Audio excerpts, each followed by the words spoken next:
Hi hello friends, welcome back to mom's kitchen by Savitri.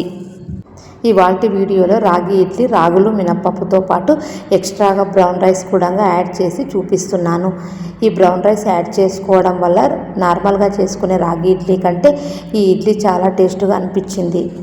ఇప్పుడు ఈ రాగి ఇడ్లీ ఏ విధంగా తయారు చేయాలో చేసి చూపిస్తున్నాను. వీడియోలోకి వెళ్ళడానికంటే ముందు ఈ వీడియో మీకు నచ్చినట్లయితే లైక్ చేయండి, సబ్స్క్రైబ్ చేసుకోండి. ఇక్కడ ఒక గ్లాసు రాగులకు హాఫ్ గ్లాస్ బ్రౌన్ రైస్ తీసుకొని శుభ్రంగా కడిగి నానబెట్టుకోవాలి. ఒక 1/4 గ్లాసు మినపప్పును వేరొక గిన్నెలో నానబెట్టుకోవాలి. రాగులు, బ్రౌన్ రైస్ మాత్రం కొంచెం బరకగా ఉండేటట్టు గ్రైండ్ చేసుకోవాలి. మినప్పప్పు మాత్రం మెత్తటి పేస్ట్లా గ్రైండ్ చేసుకొని రెండింటిని కలిపి ఓవర్ నైట్ అంతా ఫర్మెంటేషన్ చేసుకోవాలి. ఇప్పుడు ఇక్కడ మీరు చూసినట్లయితే నెక్స్ట్ డే మార్నింగ్ మంచిగా ఫర్మెంటేషన్ అయ్యింది.